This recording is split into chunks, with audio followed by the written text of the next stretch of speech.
E aí, pessoal, tudo bem? Bom, então a gente vai começar essa disciplina, a gente vai começar a discutir um monte de coisa interessante que vocês precisam aprender sobre interação humano-computador. Essa disciplina vai ajudar você a entender como é que se produz um produto digital, como é que você pensa na parte do desenvolvimento do software, mas não apenas do lado do desenvolvedor. A gente vai começar a pensar na outra ponta, a gente vai pensar no ser humano. Quem é o ser humano, quem é o usuário que vai usar esse sistema? E, cara, tem muita coisa que a gente precisa aprender sobre isso. Enfim, a gente vai chegar lá. Vamos começar então? Eu quero mostrar para vocês então um pouco sobre esses conceitos iniciais. Né? Vamos falar um pouquinho dos conceitos iniciais. Por que eu devo me importar com tudo isso? Por que eu preciso me preocupar com IHC? Por que IHC é uma disciplina importante? E eu vou te explicar, cara. IHC é uma disciplina importante porque a gente passa a faculdade inteira discutindo como é que se desenvolve sistemas, aprendendo programação e tudo mais, toda aquela coisa que vocês já sabem, só que em poucos momentos a gente para pensar do outro lado. Quem é que está na outra ponta? Quem é a pessoa que vai usar o nosso sistema? E é ela a pessoa principal desse processo, porque a gente está desenvolvendo para ela, a gente está criando soluções para essas pessoas. Então a gente precisa pensar no nosso usuário, e é isso que a gente vai fazer nessa disciplina. Então isso aqui é um típico produto da Apple, por exemplo. É uma coisa muito simples, isso aqui é o modelo mais básico de produto que você vê, todo mundo que tem um iPhone sabe como é que é, os aplicativos são muito simples. Ele tem lá uma forma muito direta, muito objetiva, e você tem que apertar um botão. Isso aqui é um produto do Google, um típico produto do Google. Geralmente são janelas, um campo para você fazer digitar alguma coisa e pesquisar. Por que os nossos produtos são assim? Se a gente já está entendendo que as grandes empresas de desenvolvimento já entenderam como que funciona a cabeça do usuário, por que a gente continua fazendo do jeito errado? Todo mundo, eu tenho certeza absoluta que já viu um negócio desse muito próximo, ou no seu trabalho, ou você desenvolveu uma parada muito parecida com essa. Isso é muito comum acontecer. Então a gente vai discutir sobre isso. E olha só que interessante, pega essa aqui, cara. O Google já vai começar a usar a experiência do usuário para os resultados de busca. O que isso significa? Quem tiver uma experiência de uso melhor vai aparecer melhor no ranking do Google a partir de agora. Isso acabou de enfim, saiu recentemente. Você pode procurar nos arquivos do Google que isso já vai virar um ponto importante pro mecanismo de busca. Então você já fica ligado com isso, tá? Então a gente tem que aprender UI Design e UX Design. A gente tem que entender quais são o motivo dessa disciplina existir. Para que a gente tem que estudar isso? Isso é muito importante. Bom, aqui tem uma apresentação, uma coisa mais ou menos, um resumo, né? Do lado esquerdo você tem um gráfico do Dan Safra, que foi mais ou menos em 2008 que ele desenvolveu, e do lado de cá a gente tem uma adaptação que foi feita depois. É uma adaptação que mostra um pouquinho melhor, contextualiza um pouco melhor a posição de IHC nesse conjunto de disciplinas, né? Então aqui, nessa que o Dan Safra fez, o IHC estava mais ou menos aqui, ó. Ele trabalhava com interação design de interação, só que ele estava dentro de um círculo maior que é o design de experiência de usuário. Nessa adaptação mais moderna aqui, a gente vê o IHC um pouquinho aqui, ó. Ele está uma intersecçãozinha entre fatores humanos e ergonômicos, design industrial, design de interação, essa pontinha aqui, tá? Mas o que eu gostaria que a gente entendesse é esse círculo maior aqui, ó, esse mais escurinho, que é o design de experiência de usuário. Olha só quantas disciplinas que ela envolve para a gente entender como é que a gente desenvolve uma interface de qualidade, um produto digital de qualidade para nosso usuário final. E lembre-se do seguinte, quando a gente fala de design de experiência de usuário, a gente não está falando apenas de software, tem uma série de outras coisas, mas é claro que aqui eu vou me concentrar na parte do software, tá?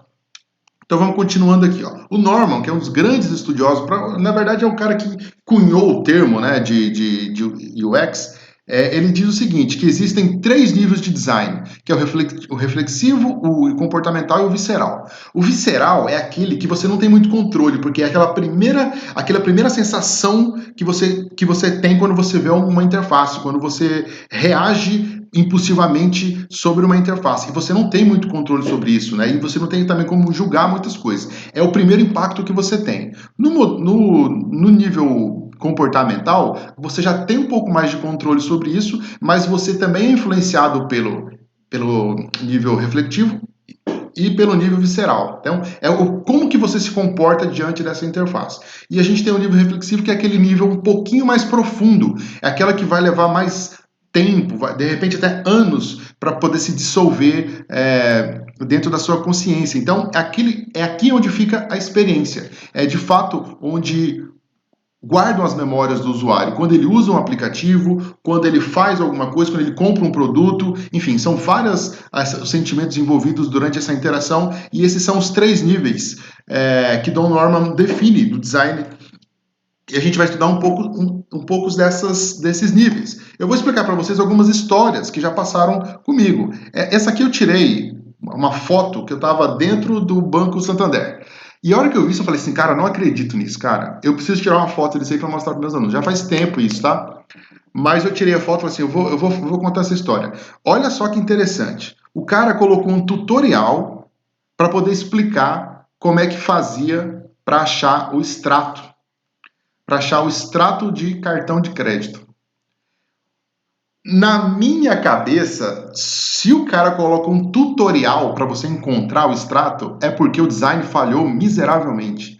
A pessoa que desenhou esse sistema não se colocou na cabeça do usuário. Então, ele precisou espalhar esse tutorial em todos os caixas eletrônicos do banco. Eu achei isso inacreditável. E eu só queria um extrato. Na verdade, eu passei, antes desse negócio, desse tutorial ficar fixado, eu passei horas e horas perdendo tempo, conversando com um, conversando com o outro, para poder entender. Eu conversei até com o guarda também não sabia. Aí no outro dia eu voltei e os caras colocaram esse negócio. Inacreditável. Também tem a história do dia que eu me machuquei fisicamente, cara. Isso aqui é inacreditável, mas eu me machuquei fisicamente usando um sistema. Porque o sistema que eu usava numa escola que eu trabalhei há muitos anos atrás era tão ruim, coisa que eu fazia em 1 minuto e meio usando uma planilha, eu demorava mais ou menos uns 2 horas e meia para fazer. Eu tinha que dar mais de 1.500 cliques por dia para eu conseguir realizar minha tarefa. Então eu saía no final cheio de dores aqui no músculo. Era inacreditável como um software me machucava fisicamente. Foi aí que eu comecei a me interessar pela área de interação humano-computador, por causa dessas coisas. E o dia que eu estava no térreo, aliás, o elevador estava no térreo, e eu estou no 4º andar. Só que eu queria voltar para o primeiro. E aí eu fiquei pensando, que botão eu aperto? Você sabe que botão que você aperta?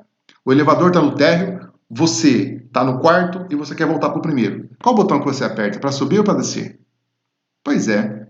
Essa pergunta às vezes parece óbvia para um, mas não é para todo mundo não. É uma questão a se pensar. Eu não vou responder essa pergunta não. Eu vou falar para você sobre a história do dia que eu tomei café. Eu passei uma vergonha, isso aqui inacreditável, cara. Foi lá na PUC do Rio Grande do Sul, estava fazendo mestrado na época, e eu estava num ambiente com muito barulho, muita gente, era um café, muito movimento, bem legal, estava conversando, e lá tinha essa máquina de café, e tinha algumas instruções, que era o seguinte, a primeira instrução era, coloque a moeda, aí coloque a moeda, estava escrito lá, tinha um tutorial também colado. Coloque a moeda, aí depois, escolha o seu café, aperte o botão. Beleza, era simples, né? Eu falei, então tá bom, vou lá, coloquei a moeda, escolhi o café e apertei o botão. A hora que eu apertei o botão, cara, começou a cair café para todos os lados, sujei todo o banco, sujei as pessoas que estavam próximas de mim, eu passei uma vergonha inacreditável. Por quê? Porque não tinha etapa de coloque o copo. Eu sei que é absurdo isso, mas acontece que o contexto de uso daquela cafeteira, onde ela foi colocada, era um contexto de uso em que as pessoas não tinham atenção sobre o que elas estavam fazendo. Ela estava no meio do pátio, no meio da cantina. Eu sei que o erro foi meu, é claro, mais ou menos, eu tenho algum nível de culpa nisso, mas o que eu quero que vocês entendam é, quando você pensa numa interface, você tem que pensar qual é o contexto onde ela está inserida. Então, aquela máquina de café, ela estava inserida num ambiente onde não se tem atenção, onde você não vai parar para prestar atenção no que você está fazendo. Você vai fazer conversando com outras pessoas no meio do movimento. Então, o nível de detalhe tem que ser maior. Passei uma vergonha, mas virou um slide para mim. E essa confusão do condomínio? Essa história é real, também acontece, se eu não me engano, ela é real. Ela está no livro da Simone e do Bruno, enfim, é a nossa bibliografia, e é uma história bem interessante, porque mostra como é que um condomínio precisou rediscutir uma política por causa desse negócio aqui, dessa campainha que eles tinham na frente. Eles tinham esse modelo aqui, esse modelo que você está vendo primeiro aqui, todo quadradinho, né? E aí cada botãozinho era para um prédio específico, era para um apartamento específico, cada botão específico para o seu. Só que daí eles perceberam que a gente precisa modernizar e tal, e nós trocamos, colocaram esse modelo aqui, essa aqui é uma foto. Só que nesse outro modelo, você tinha uma maneira de interagir diferente. Ao invés de você ir direto e clicar lá, digitar o número do apartamento, você tem que fazer uma sequência anterior que estava escrito bem pequenininho aqui em cima. Ó. E aí as pessoas não conseguiam ler isso aqui. Que era mais ou menos isso, aperte o play, mais o bloco, mais o apartamento. Então, era muito mais confuso. E aí as pessoas começaram a não conseguiam entrar dentro do apartamento, não conseguiam chamar o vizinho, ficavam na chuva, as pessoas idosas simplesmente não conseguiam ler isso, e aí ficaram uma dificuldade danada. Enfim, ao invés de ajudar, atrapalhou muito mais. O que era para ser uma coisa simples, atrapalhou muito mais a tecnologia. Por quê? Porque não pensaram no usuário. Fizeram o negócio da própria cabeça e não se colocaram no lugar do usuário. Agora imagina, por exemplo, uma pessoa idosa usando um caixa eletrônico em um banco, sofrendo uma pressão de 50, 90, 60, 70, 80 pessoas atrás dela, pedindo para ela agir rápido, porque está todo mundo com pressa e a senhorinha lá morrendo de medo. Então, olha só o contexto de uso disso. Um aplicativo, uma interface para um caixa eletrônico nessas condições, ele tem que pensar no usuário. Ele tem que pensar quem são os seus usuários. Porque ele precisa falar a linguagem dele, precisa adequar o nível de dificuldade para essas pessoas. Eu não sei se vocês se lembram, mas um tempo atrás, já faz um tempo isso também, o Banco do Brasil tinha mudado o seu layout. Os caixas eletrônicos, eles tinham um layout mais de web. Eles tinham uma cara de web, tinha guias, parecia mais uma página de um navegador de internet. Eu achava maravilhoso aquilo, porque eu conseguia navegar, era touchscreen, era incrível. Mas aquilo não durou, eu acho que nem um ano. Eles tiveram que voltar para o modelo tradicional. E eu acredito que foi por causa disso, porque a grande parcela dos seus usuários não se adaptaram àquele modelo. Então eles tiveram que trocar. Enfim, provavelmente foi um tipo de interface que não estudou o seu usuário mais a fundo. Olha só outro exemplo de uma interface que de repente não é tão boa assim. Né? A gente está usando esse aqui. Eu não vou falar em detalhes, esse aqui eu peguei da internet. Mas olha só que interessante, do lado direito você já está vendo que é o FRN. A galera lá, os alunos, já estão entrando na brincadeira, já criaram um perfil para falar mal do sistema. Ou seja, não precisava ser assim. Quando você estuda o seu usuário, você sabe como ele vai agir, você sabe do que ele precisa, você sabe quais são as necessidades, e aí você cria uma interface adequada para esses caras. Isso aqui é um negócio bem interessante. Isso aqui fala para a gente explicar um pouco a diferença entre experiência de usuário e design, né, de interface. Claro que isso aqui, essa imagem que você está vendo aí, é mais uma brincadeira, né? Porque na prática não é exatamente assim. Tem uma outra imagem também, que é essa aqui. Essa aqui é feita no Brasil, tá? Essa aqui foi feita no Brasil. Mostra um pouquinho o que é a experiência do usuário. É o que ele faz na prática.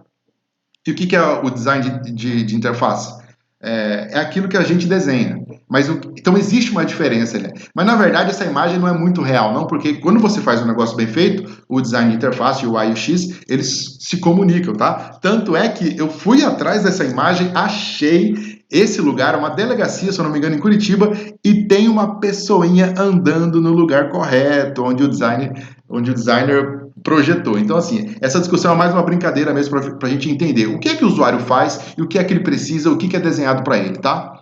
Aqui é um exemplo também bastante famoso, né? Do que é experiência de usuário. Todo mundo já usou isso aqui, todo mundo já usou isso aqui. Você sabe que existe uma experiência diferente na interação, não existe? Então, isso é a diferença. Quando você desenha esse produto, você está falando do design. Do design de interface, vamos dizer assim. Aqui a gente criou uma interface diferente para o mesmo produto. Mas quando você vai na prática, eles têm experiências de usuário diferentes. Olha a experiência desse usuário e olha a experiência desse usuário. Então, aqui em cima a gente tem o design de interface, foi feito de duas maneiras diferentes, e aqui a gente tem a experiência de usuário também, que é diferente para cada uma dessas utilizações. E isso aqui eu acho a coisa mais incrível, cara. Olha só como era a interface do foguete que foi lançado da NASA em 2002 e olha como é a interface do foguete em 2020, cara. A mudança é inacreditável, assim. Muitos e muitas outras funcionalidades que foram resumidas em poucas para melhorar a usabilidade do sistema. É isso que eu quero que vocês entendam. Fazer sistema não é simplesmente colocar tudo que o usuário vai precisar um dia. Não, você precisa saber o que é que ele vai precisar, quando, por quê e mostrar só nos momentos certos. Essa é a diferença para você começar a pensar em interfaces de qualidade. Aqui a gente tem um gráfico que mostra um pouquinho a experiência de uso e o objetivo. O que isso significa? Durante a realização de uma tarefa, que vem daqui para cá, daqui para frente, o usuário passa por vários pontos de contato com o seu produto, né, com a sua interface. E esses pontos de contato vai dando experiências positivas ou negativas. Ah, de repente o cara entrou numa tela que não entendeu nada, a experiência dele foi lá embaixo. Aí ele começou a entender, desenvolveu, de repente o negócio travou, a experiência foi ruim.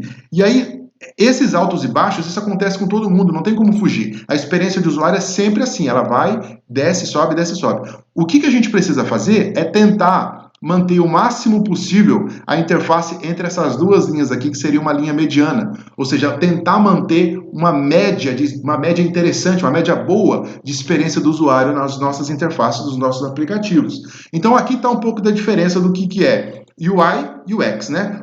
No UX, na experiência de usuário, a gente vai estar mais preocupado com as pesquisas, com os protótipos, com as personas e com os objetivos. E na UI, a gente está preocupado um pouco mais com a aparência, ou seja, com o design, com a tipografia, com as cores e com os layouts. Essas duas coisas, o X e o Y, né, o UX e o UI, elas são irmãs, elas têm que trabalhar juntas. Não dá para você trabalhar só em uma coisa e esquecer a outra, tá? Você tem que trabalhar com as duas juntas. Então a gente tem outras diferenças aqui. Então, enquanto no UX a gente trabalha com design de interação, a gente trabalha com protótipos, wireframes, arquitetura de informação, pesquisa, cenários, no UI a gente trabalha o design visual, as cores, os design gráficos, os layouts, a tipografia e tudo mais. Então tem muita gente que acha que interação é só esse lado aqui, ó. É só o lado visual. Não é, cara. Não é. É apenas uma parte. A outra parte, que diria até a mais importante nesse processo inteiro, é a parte de UX que está do outro lado. Então a gente tem aqui um pouco dessas diferenças, tá? Então, enquanto no UI você trabalha com dispositivos de saída, botões de ação, ferramentas, conteúdo, do outro lado a gente trabalha teste de usuário, a gente trabalha dados, a gente trabalha mapeamento, a gente trabalha satisfação do usuário, prototipação e tudo mais. Então, a gente precisa entender que nós precisamos tratar o nosso usuário como o ponto central do nosso produto, o ponto central, tá? Olha só que interessante. Foi feito um trabalho pelo Leandro Rezende, um designer, né, na internet, eu acho que eu gosto bastante do trabalho dele. Ele transformou esse sistema que era inacreditável, cheio de botões, grande, cara, com pesquisas de usuário, ele transformou nisso aqui. Ele resumiu o que era isso nisso. Com pesquisa de usuário, está tudo embasado com números, com matemática. Depois o link está lá, vocês podem analisar. Olha só como é que você consegue, entendendo o seu usuário, fazer um negócio que é adequado para ele. Ele resumiu todas essas funcionalidades no que de fato o usuário precisava no final das contas, tá? Bom, então assim, para a gente finalizar, a gente já está encaminhando para o fim aqui. A gente tem vários camadas, a gente tem várias detalhes que a gente vai estudar através dessa disciplina, tá? Eu vou falar um pouco com elas aqui. E eu acho que o mais importante é a gente entender isso. Então, o design, ele é formado por várias camadas, tá? Então, a gente começa pela camada de baixo aqui, ó, as necessidades do usuário, por exemplo. A gente começa a entender o que é que o cara precisa, os objetivos, por que ele está indo atrás disso. Depois, a gente começa a entender qual é o tipo de conteúdo que ele precisa para essa interface, em que momento que isso vai aparecer. Aí a gente vai pensar no design de interação, em como organizar essas informações na tela, para só depois a gente começar a pensar nessa questão da navegação, como é que ele vai encontrar essas páginas, e lá no final a gente tem o design visual. Ou seja, o design visual é apenas uma dessas camadas. A gente tem tudo isso aqui mais profundamente para estudar, beleza? Então a gente tem aqui, resumidamente, uma camada de estratégia, uma camada de escopo, uma camada de estrutura, o esqueleto e a superfície, tá? Aqui existe uma última imagem que é mais para mostrar um pouco que é como se fosse mesmo um iceberg, né? Que a gente está acostumado só com o que está aqui no topo, mas existe muito mais coisas profundas, muito mais coisas por trás de todo o produto que a gente usa. Então, quando você usa um aplicativo e você gosta muito, ele não é só bonito, ele tem todas essas camadas aqui embaixo que foram estudadas para poder conseguir aumentar o seu nível de satisfação, tá bom? Bom, então é isso. A gente continua na próxima aula. Valeu!